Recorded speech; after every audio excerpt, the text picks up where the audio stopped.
On page 159 in the Big Book, it states, "It became customary to set apart one night a week for a meeting to be attended by anyone or everyone interested in a spiritual way of life."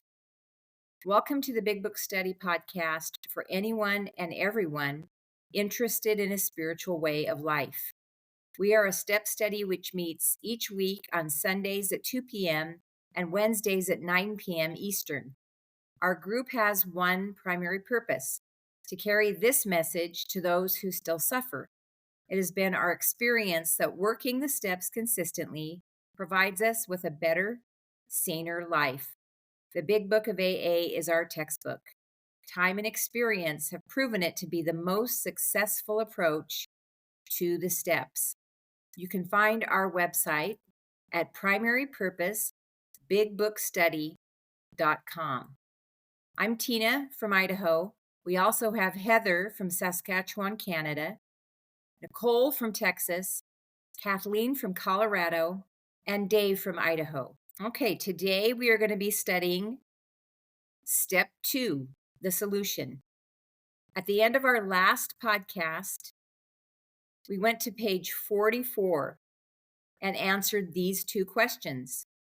Question number 1, if when you honestly want to, do you find you cannot quit your codependent behaviors, your addictive behaviors entirely? Question number 2, or once you start those behaviors, do you have little control over the amount you take in the case of drinking or drugs, or think about it in the case of codependency, or do or think about it? If you answer yes to these questions, the book tells us you are probably an alcoholic or a codependent or other person with a addiction. If that be the case, you may be suffering from an illness which only a spiritual experience will conquer. The good news is we are studying the book which solves this problem. Let's look at our solution. The solution, step 2, came to believe that a power greater than ourselves could restore us to sanity. And I'm Heather. I'm from Saskatchewan, Canada. And our first question is, Dr. Carl Jung, the father of modern psychoanalysis, never witnessed a single addict or codependent recover whilst under his care. However, he had heard of exceptions. What were they? And we find the answer on page 27 in the Big Book. Alcoholics have had vital spiritual experiences, huge emotional displacements and rearrangements, ideas, emotions, and attitudes which were once the guiding forces of these men are suddenly cast to one side, and a completely new set of conceptions and motives begin to dominate them. And I'm just going to do a quick little share on this. The idea is that the father of modern psychology had no solution for the problems that he saw with alcoholics. And especially those that were chronic is what he was talking about.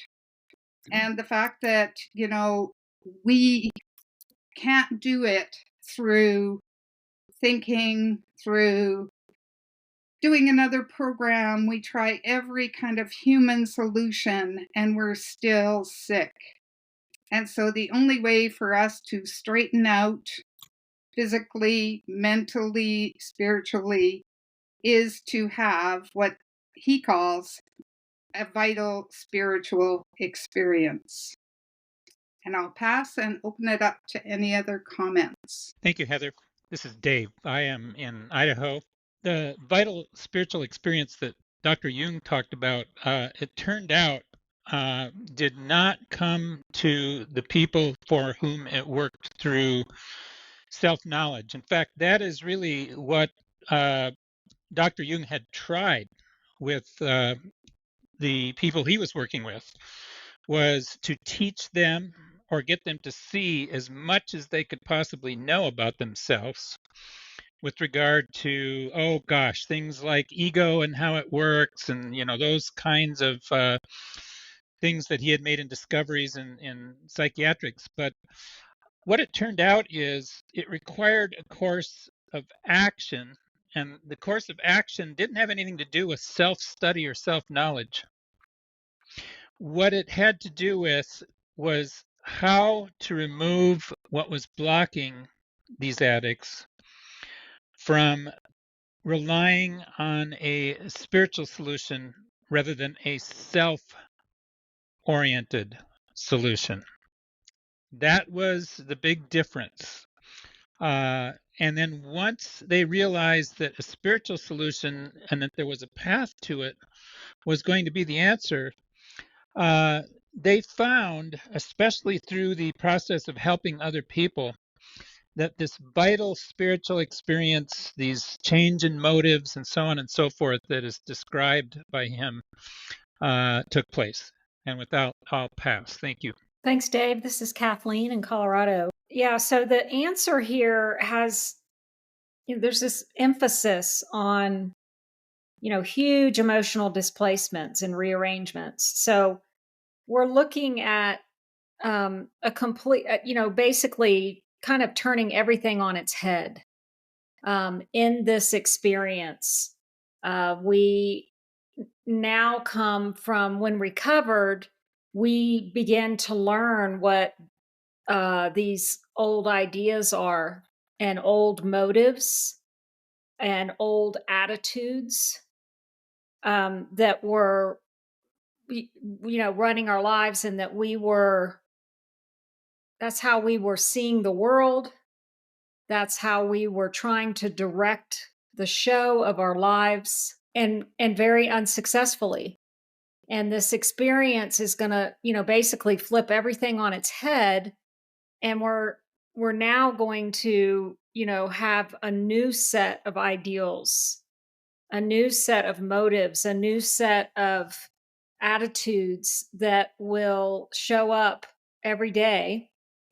And the only way that they're going to be there is if we are, reliably hooked up to our source, our higher power. And that will be by working these steps 1 through 12, and then living in 10, 11, and 12 every day to keep that spiritual connection so that we can see, come from these new motives, attitudes, and ideas. Thanks. This is Nicole. I'll go ahead and read question 2. If the addict, ick, has no effective mental defense, where must his defense come from? Page 43. And the answer is a higher power. And I'll pass for comments.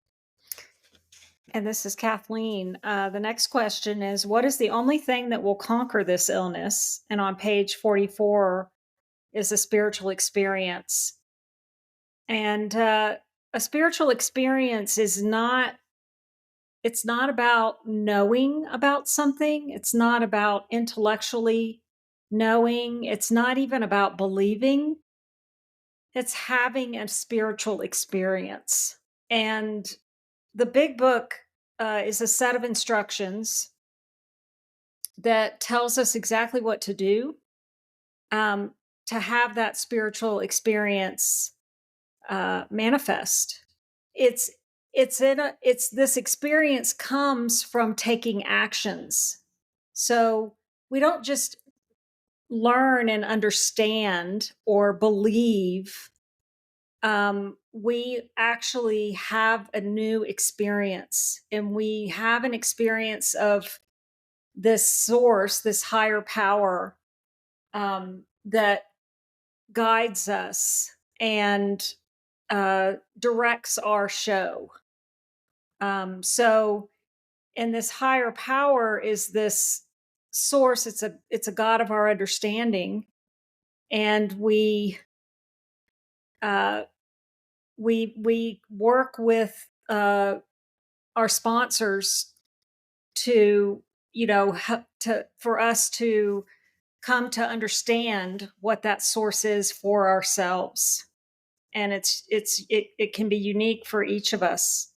And this is a source that it's a power that's greater than ourselves, and we're going to be able to rely on that power uh, because we can't rely on our own thinking. Thanks. This is Tina. So I'm just going to read a little something from the Spiritual Experience Appendix in the back of the big book. It says the term spiritual experience and spiritual awakening are used many times in this book, which, upon careful reading, shows that the personality change sufficient to bring about recovery from alcoholism, and we also know codependency, has manifested itself among us in many different forms. Yet it is true that our first printing gave many readers the impression that these personality changes or religious experiences must be in the nature of sudden and spectacular upheavals.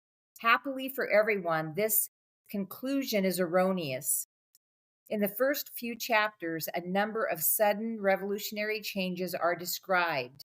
Though it was not our intention to create such an impression, many alcoholics have nevertheless concluded that in order to recover, they must acquire an immediate and overwhelming God consciousness, followed at once by a vast change in feeling and outlook.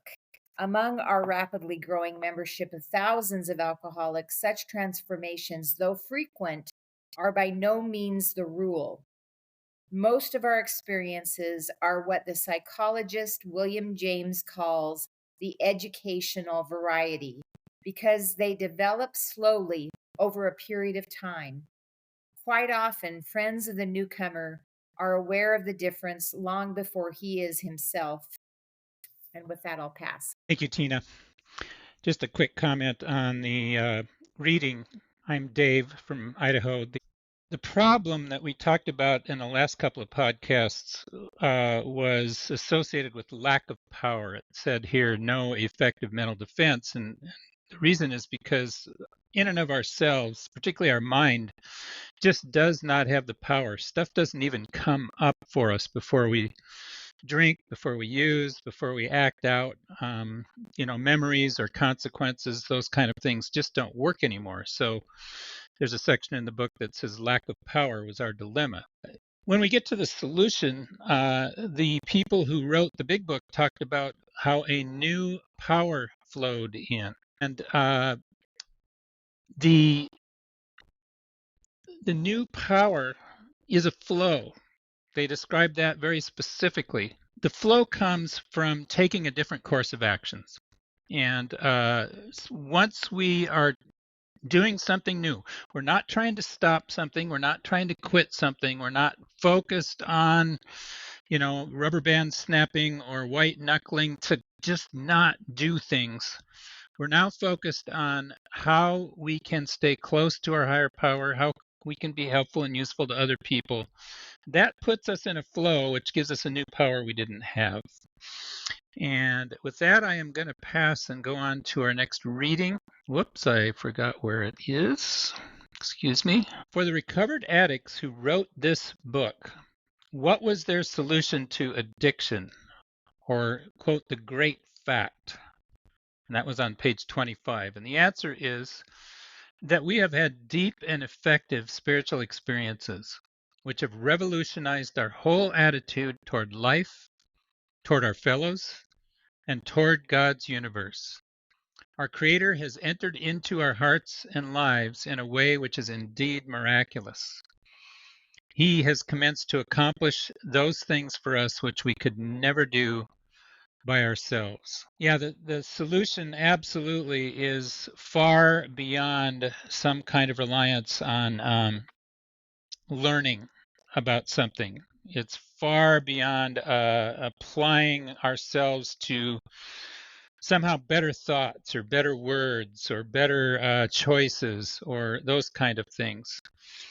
As things are accomplished for us that are helpful to our those about us, our problem just gets solved. What the book says is we get placed in a position of neutrality. We get put in a position where we're safe and protected. because we have something new, and that is a creator that is present for us, that is real for us, that is actual for us.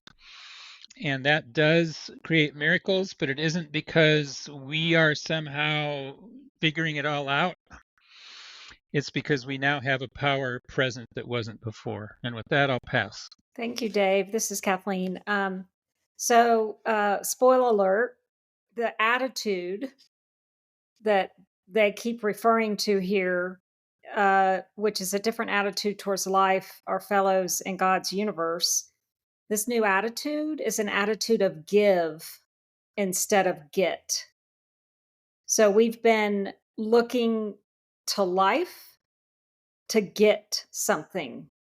We've been looking to our fellows, which means anybody, partners, families, friends, employers, the government, leaders, neighbors, and we have been in an attitude of get. And we also have been in an attitude of get towards God. You know, why don't we have this? Why does this keep happening to me? Our prayers have been full of get. Please give me this. I want that. And this whole new attitude it becomes an attitude of give. And we're going to learn in the 12 steps by doing the 12 steps and studying this book, we learn how to be in an attitude of give. Thanks, Kathleen. This is Nicole. I was looking on page 62 of the big book, and it says, many of us had moral and philosophical convictions galore, but we could not live up to them, even though we would have liked to. And I think that, you know, when we come here, we we might have tried these different avenues, right? Either religion or spirituality. We try to be a better person. We try to, okay, today I'm not going to let this get to me.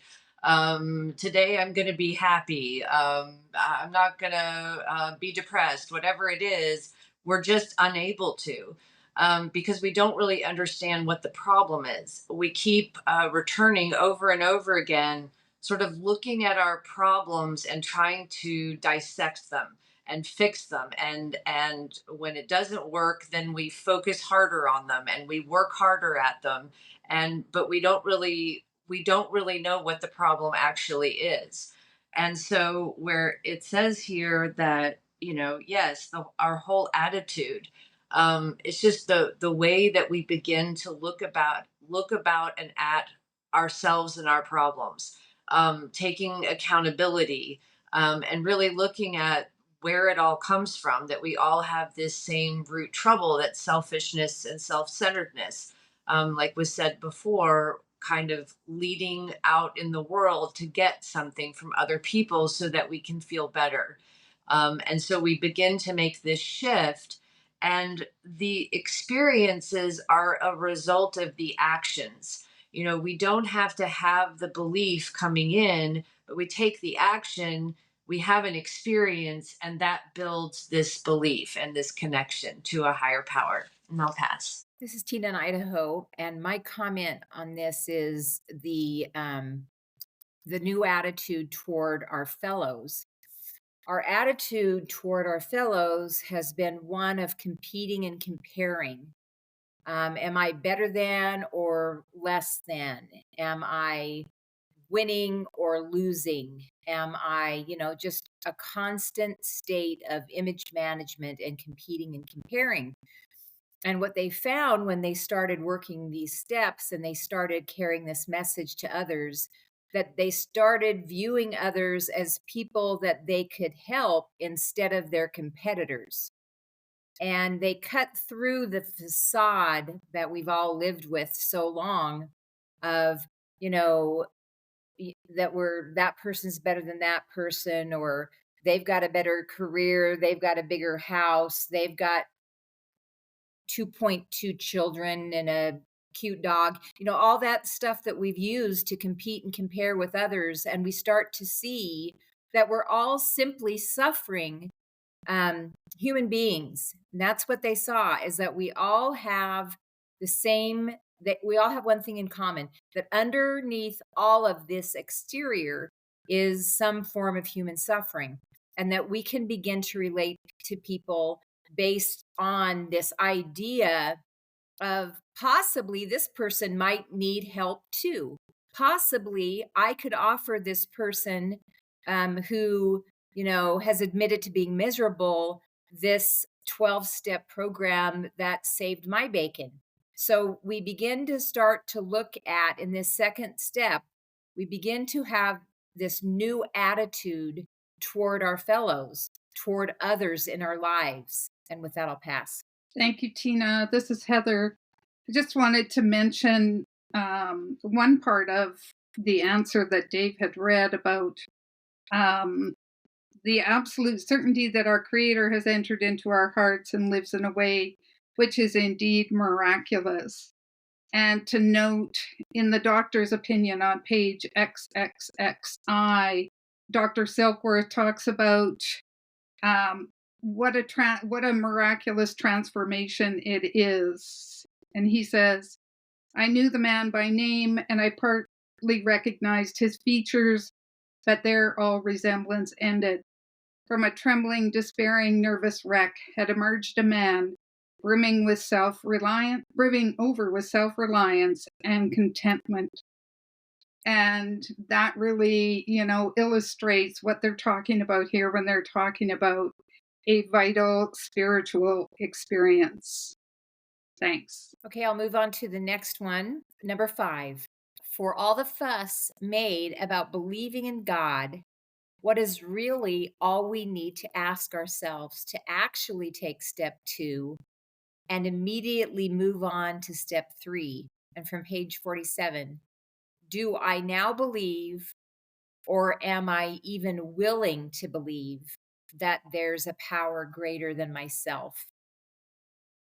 And when I took this step, my sponsor told me that I could say, I am willing to believe that the thousands and thousands of people who have, that this thing has worked for them.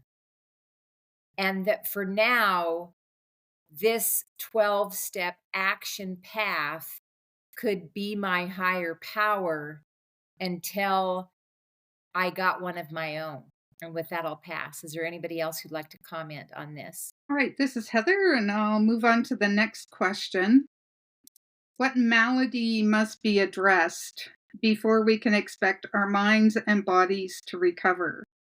Page 64. And the answer is a spiritual malady. And as we've learned in our previous podcasts and discussed, we know that this is a mind and body disease, and that there is no amount of willpower or self-knowledge, there's no weakness to overcome. What we have is a spiritual malady, and that means that we are disconnected from our source. And most of the time that shows up in our addictions, where we're trying to get something on the outside to make us feel better on the inside, whether it's alcohol, drugs, sex, relationships, approval, whatever. We are looking in the wrong place for the solution. And this book tells us that the solution is to get connected to our higher power. That's our source. That's where we get what we're looking for. That's where we get our ease and comfort. That's where we get our purpose. And I'll pass to anyone else who would like to comment. This is Tina. We mentioned this in our previous podcast, but I think it would be a good time to just review it. On page 52 in the big book, it describes some things that we can ask ourselves if we have this. And if we do, then we might have a spiritual malady. We're having trouble with personal relationships. We couldn't control our emotional natures. We were a prey to misery and depression. We couldn't make a living or had fear of financial insecurity. We had a feeling of uselessness. We were full of fear. We were unhappy, and we couldn't seem to be of real help to others. So, if you have a spiritual if you resonate with those things, you too might have a problem that this 12-step approach solves. And with that, I'll pass. Okay, well, let's see. Question 7. What is the main object of this book? And it's on page 45. To enable you to find a power greater than yourself, which will solve your problems. And I will pass for comments. Thanks, Nicole. This is Dave. I'm from Idaho. You would think that a book that was written about alcoholism, that the main purpose of that book would be on how to stay sober. You know, how to quit, how to stop, how to not keep drinking. But that's not what they wrote. They wrote what was just read. The main purpose of the book Alcoholics Anonymous is, to put it in slightly different words, an instruction manual on how to get and keep a relationship with a higher power. Some people like to call that God, a power greater than yourself, which will solve your problem. And I have to admit, I didn't know that such a thing as an instruction manual for that purpose existed. I found one in the big book, Alcoholics Anonymous. It has brought many of us the power that we didn't have in our lives. And the result has not only been something akin to sobriety for the alcoholic, which is not drinking, but also a transformation in our life. And with that, I'll pass. Thanks. This is Tina in Idaho, and I have a quick comment about that. That which will solve your problems. So it actually is written in the book, your problem. But what it means by your problem is the problem that drives you to the drink, whatever your metaphorical drink is. So basically, it solves all your problems once it solves that problem. And so for many of us, what we found was our problem was we did not have that reliable connection to our source, to our higher power. And that is what sent us craving, for some people, alcohol, for other people, attention or approval or love or devotion, is that we did not have that reliable connection that we needed. And again, as was previously mentioned, this book provides us with a reliable path to our source that solves our problems. And with that, I'll pass. Okay, I'm going to summarize the solution to our spiritual malady. Our solution is not meeting attendance. Our solution is not the 12 steps. Our solution is a spiritual awakening, nothing more, nothing less. Step 1 defined the real problem to be the lack of a reliable defense against the insane thought to engage in our addiction. If an addict is open to the possibility that something spiritual in nature just might have the power to fully restore sanity, then they have thoroughly taken step 2. And, we're reminded here about step 1, and that helps us to understand step 2. And step 1 is we have no defense over taking another drink and or taking more drug or eating more sugar or having sex, selfish sex, or trying to get another relationship that we think is going to make us feel better on the outside. I mean, feel better on the inside. Or to get our loved one to stop using. And so, because we do not, the next thought is going to come. We have learned that we would not probably be listening to this podcast if we had not tried to stop that thinking and stop from doing it. We probably wouldn't be here. We would have found a source to help us do that, either self knowledge or some professional. And so it's reminding us of that. And the only solution here is a spiritual awakening. And if we're open to that possibility, then we've taken step 2. Thanks, Kathleen. The path to the solution. This book makes bold promises of permanent recovery and peace of mind.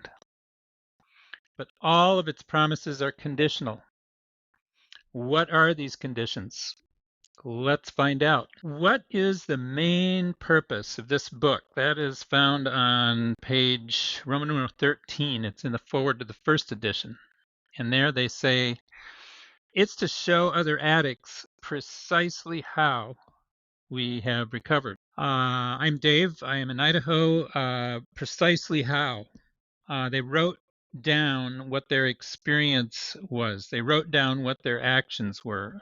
They wrote down what they did. They basically created a set of instructions that could be passed on from one recovered addict to another suffering addict. And it became it wasn't an easy process, but it was a simple process. And the reason it was a simple process is it was crystal clear. You do this first, this second, this third, this fourth. It was not super complicated because it was all documented.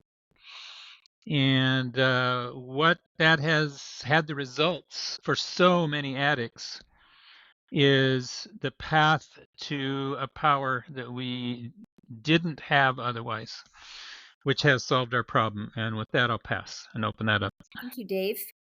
This is Tina in Idaho. So it's interesting to notice what that actually says. To show other alcoholics precisely how we have recovered is the main purpose of this book. Not to show Bill Wilson, not to show Tina, to show Tina and to show Bill Wilson and to show all of the alcoholics that they couldn't reach because they were strung out all over the planet. It was to show them how to show others. What they learned was that they had to show others precisely how they recovered. That was the path to get and stay recovered, was to use those instructions, the manual, and to help others. And with that, I'll pass. Okay, I'll move on to the next one. Is there a middle of the road solution? In other words, can't we stay sober and sane by just attending meetings, getting current, and taking life one day at a time, or by working some but not all of the steps, or by working the steps in a way that it fits our existing lifestyle in a slow, convenient fashion? And the answer on page 25 is, if you are a seriously alcoholic, codependent addict as we were, we believe there is no middle of the road solution. And I will pass for now. Thanks, Tina. Kathleen here. So this is where we start to see this is going to require that we are humble and we are teachable. So this is a program of humility. And we're not here to talk about the problem we focus on the problem only long enough to relate about it and so that we can help other people. But we're here to be teachable and take these steps and to have this new attitude. So this humility is, we're not here to change the way the founders have done it. We're not here to create discussion meetings and read other literature and talk about other philosophical things or other religious things. We're here to, do this, be committed, be willing, and take these actions. And so this is when we start to see the humility of the that this required in this program. And if we still think that, oh, I don't like this prayer, I'm going to change this, I'm going to change that, or argue about taking a step or wanting to understand why we have to take a step, then this program either isn't for us, which is fine. We can go out and try to find something that's going to work for us, or we haven't hit a bottom yet and we aren't quite miserable enough to basically show up and say, I give up. Every idea, every human solution I've had doesn't work, and I'm gonna do it. I'm gonna jump in all the way. And they talk about in the big book, uh, working it like drowning people, and there's a desperation that is there with the humility, and we become teachable. Okay, this is Heather. We'll move on to the next question. Number 10 says, how often did the book's author see a person fail who had followed their path? And its answer is on page 58, rarely.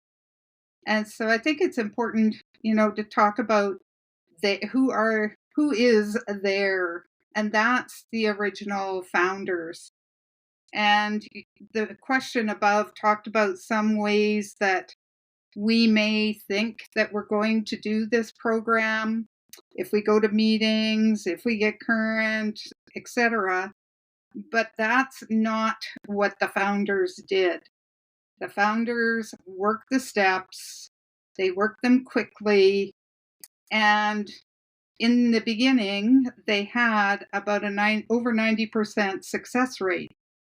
And it's because of that process, the process that they outline in this book, that people who finished the steps stayed sober.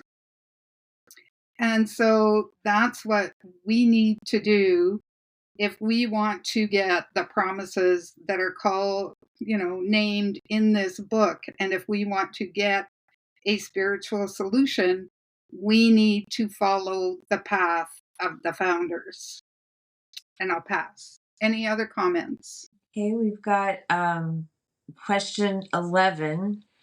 There are addicts, icks, who follow the path but still don't recover. What are the qualities of those who fail? And the answer is on page 58. Those who cannot or will not completely give themselves over to this simple program. Usually men or women who are constitutionally incapable of being honest with themselves. And I'll go ahead and offer a comment that, none of us are really fully or truly honest with ourselves when we get here. But again, we're kind of looking at the problem backwards. We're looking outside of ourselves and focusing on others often, that they're the source of the problem. And so the truth begins to dawn when we follow these instructions, and they have us turn the focus to ourselves and begin to look at what is motivating us, what is our root trouble. And so as we work the steps, we become more honest as a result of sort of this new attitude, this shift in perception, and how we're looking at ourselves and others, and our higher power. And then who cannot or will not completely give themselves over to this simple program. That seems like a really strong direction that that's all we need to have in order for this. What they found was that this worked over and over again. I was just reading in the second printing of the book, 16 years had passed between the first printing and the second printing, and 150,000 people had recovered. And so, really, what giving ourselves over means, when we get here and we're desperate, then that element of humility comes in. It's, I'm willing to do anything. My answer is yes, whatever, whatever the directions are, whatever actions I need to take. And it says we may balk, we may say, I don't want to do that, but, we don't have to want to do it. We just do it. We just take the action. And if we give ourselves over and say yes with a willingness, they found that people could recover. And I'll pass. Thanks, Nicole. I think of completely, this completely give themselves over. Uh, and I think of how how much we have given to the drink or to getting whatever it is that is our drink to make us feel better. And if we look back, we have given almost probably all of ourselves, all of our lives, our families' lives. We have just there's been so much destruction because we have given everything to try to get that next drink.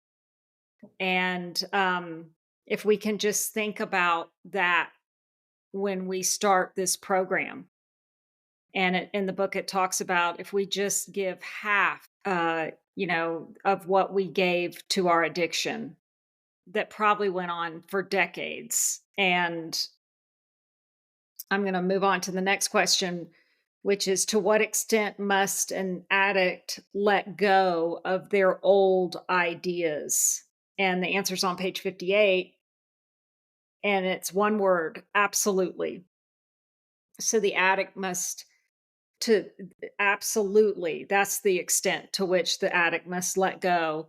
And they're talking about old ideas, and these old ideas are we begin to find them as we work these steps, particularly when we're doing steps 4 and 5, and then when we're living in 10. We see these how we go to do something, we go to take these old actions, or this getting this thing on the outside to make us feel better on the inside. It's based on an old idea. And we have to be willing to let go of them. Absolutely let go of them. Any other comments on that question? This is Tina in Idaho. I have a comment on that. So, what we find when we do this is, this letting go of our old ideas, and more about that will come as we do the fourth and fifth podcast. What exactly is that? That we can, what they do for us in this 12-step path is they give us something else to pick up. I like the analogy of, for those of us who are addicts, if we have a hammer in our hand and we open our hand, the hammer actually sticks. It doesn't drop. But what we're doing here is we're learning something that we're going to pick up instead. That something that's going to take the hammer's place. So there's going to be actions that we take. And with that, I'll pass. Thanks, Tina. I'm Dave. The old ideas word, by its very nature, old ideas are of the mind. And remember what the problem is. The problem is that our mind does not have the necessary power. We suffer from a two-part disease. We are unable to quit, unable to stop, even when we want to.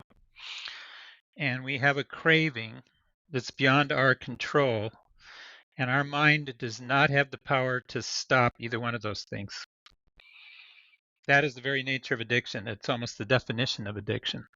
So relying on old ideas, relying on anything that has to do with the mind, our experience is it does not work. So clinging to old ideas is a hopeless, and for most of us, becomes a desperate state. Can't stop. We can't stop the old ideas either. We can't stop our behavior. Alcoholic can't stop their drinking. Drug addict can't stop their using. We can't stop acting out, whatever that is for us. And neither can we stop these old ideas. We cling to them relentlessly. And the language in the book here is we have to abandon them absolutely. They're trying to find the most extreme words they can at this point. I'm going to go ahead and add the next reading to this. To what extent must an addict abandon his ideas of protection and care?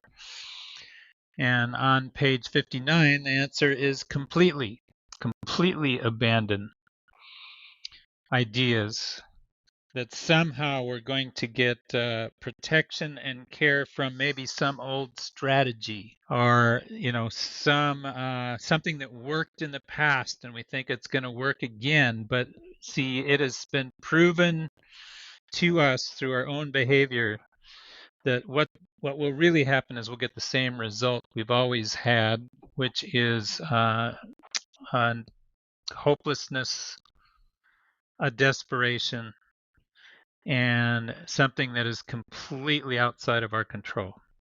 And with that, I'll pass. Thank you. And this is Tina in Idaho. I have a comment. Thank you, Dave. So the words that we are going to abandon our ideas of protection and care completely, it's like the thought of the word abandon as we walk toward this new thing that we're going to do, we are leaving that old thing lie there. We are abandoning it and we're moving towards something new. And with that, I'll pass. If nobody else has anything, I will move on to the next one.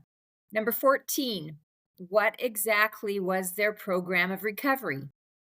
Meeting attendance, phone calls, getting current, or something else?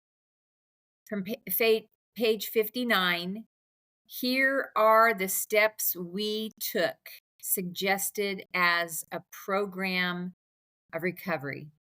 That was such a relief to hear, because I had spent 20 years trying to think my way out of hell. And I just got more and more uncomfortable and miserable, deeper into hell.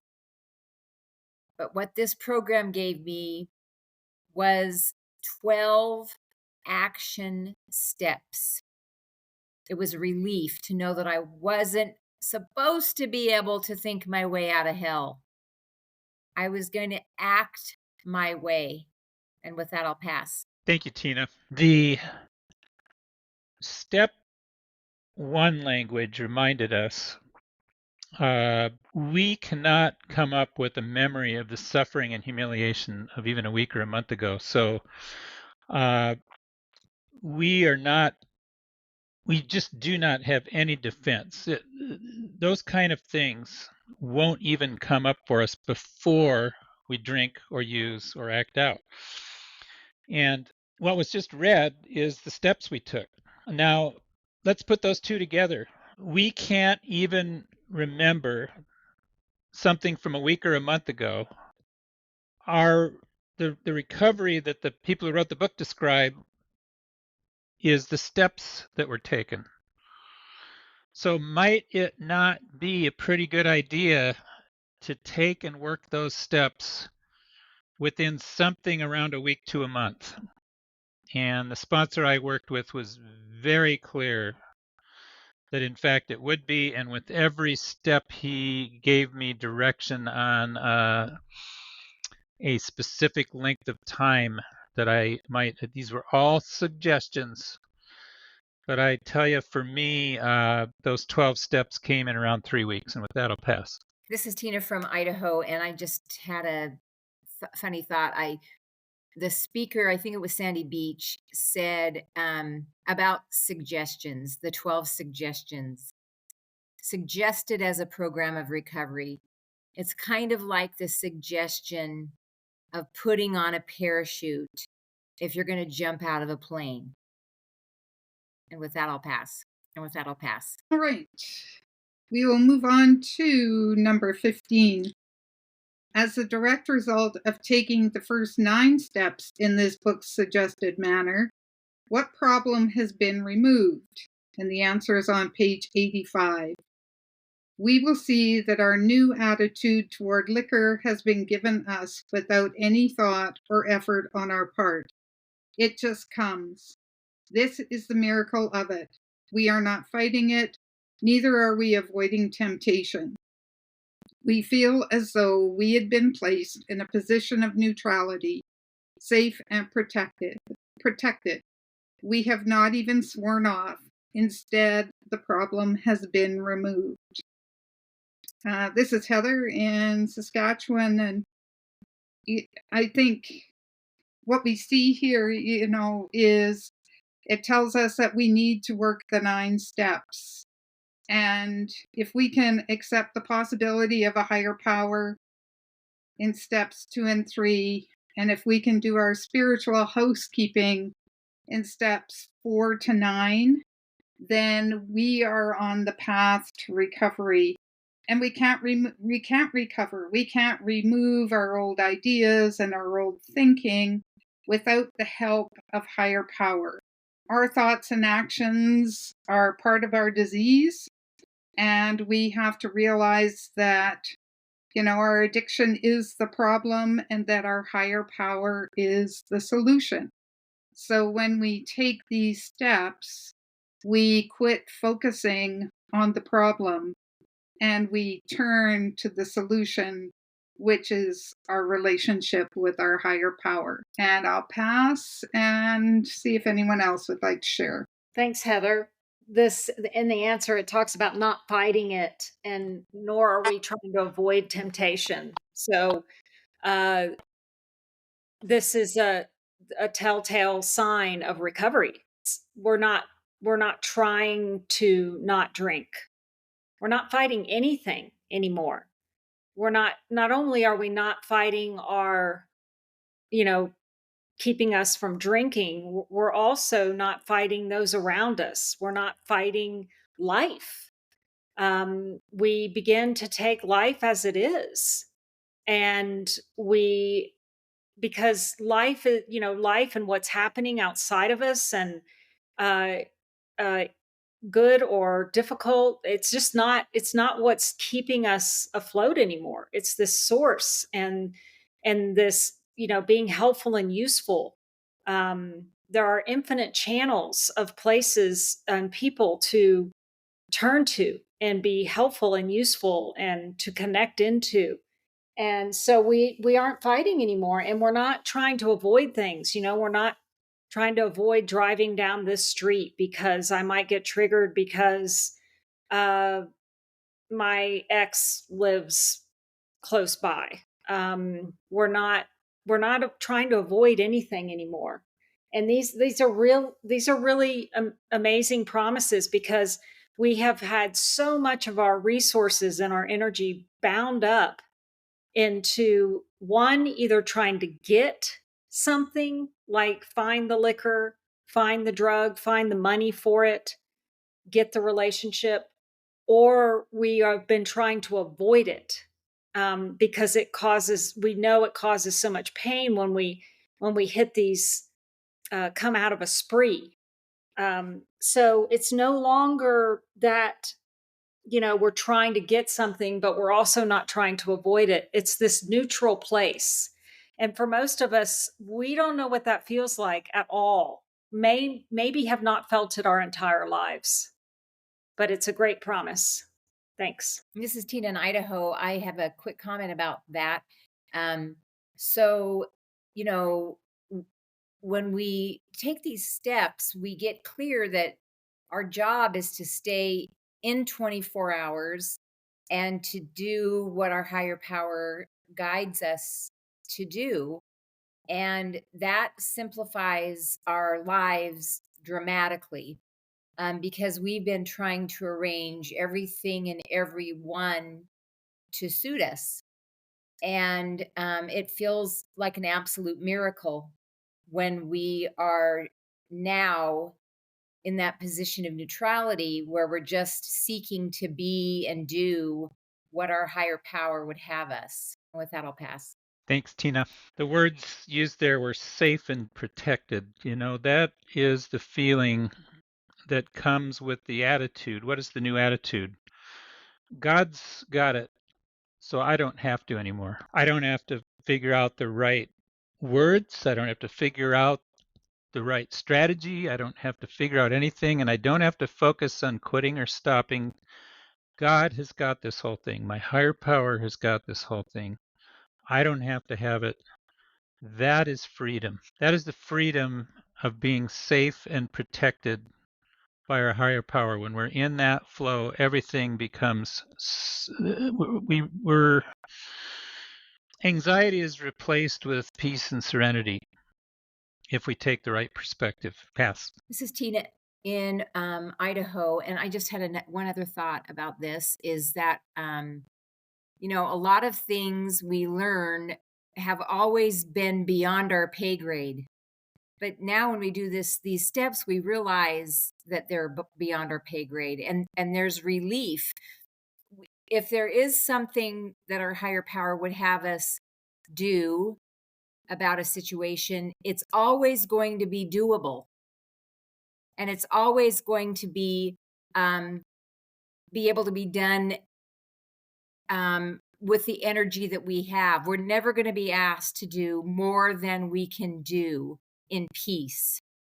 And with that, I'll pass. Okay, we have question 16.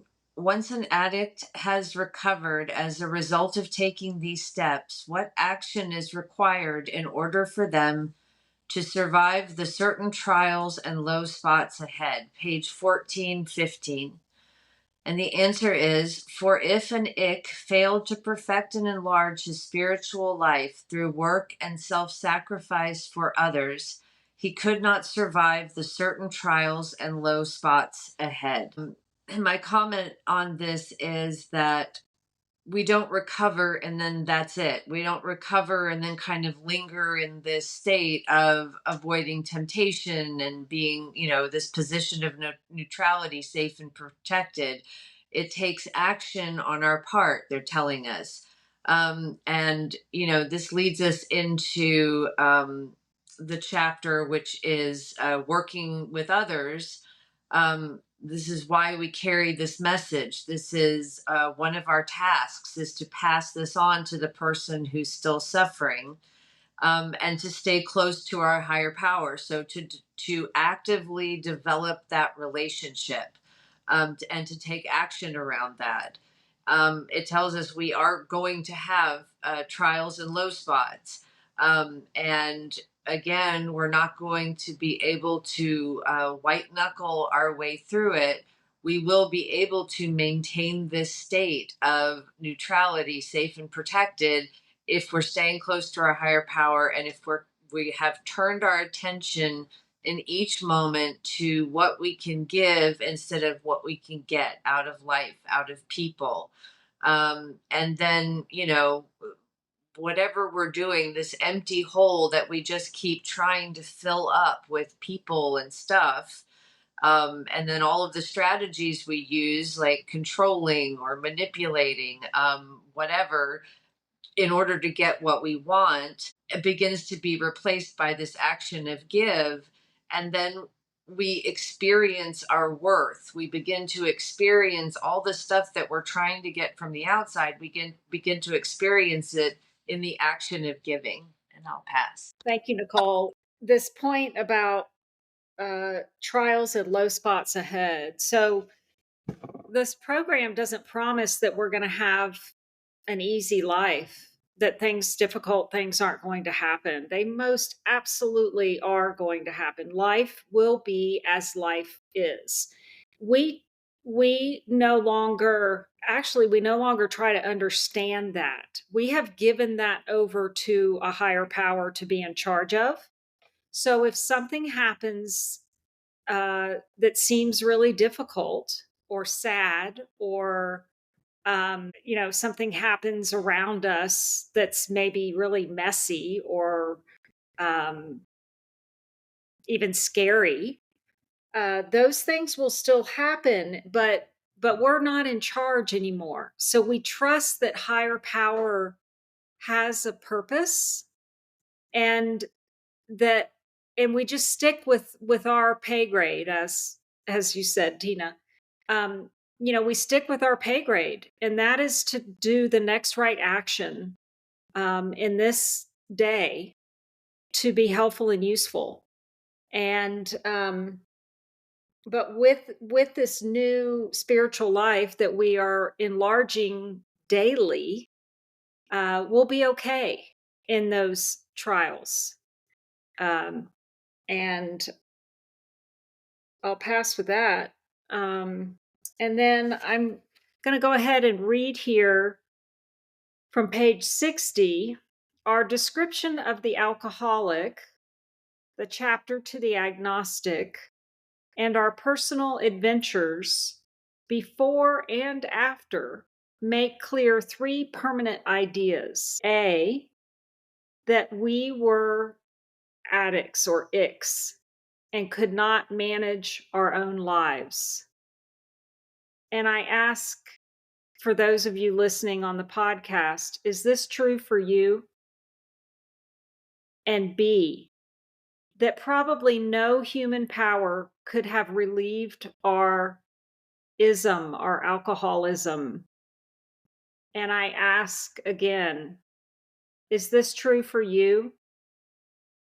And C, that God could and would if he were sought.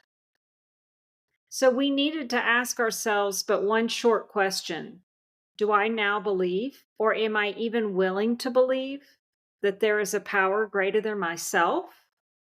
Upon this simple cornerstone, an effective spiritual structure can be built. And it's promising here. It's telling us all we have to do is ask, am I willing to believe? Do I now believe, or am I willing to believe in a power greater than ourselves? And that's it. Right there is the seed. It is the very beginning, and an entire spiritual structure can be built just on that. Thank you, Kathleen. The next words after the reading that Kathleen just shared with us that appear in the book are being convinced. Then we were at step 3. And I hope that you will join us for our next podcast where we will talk about step 3. Thank you so much, everybody, for joining us on this podcast regarding step 2 in the Big Book of AA.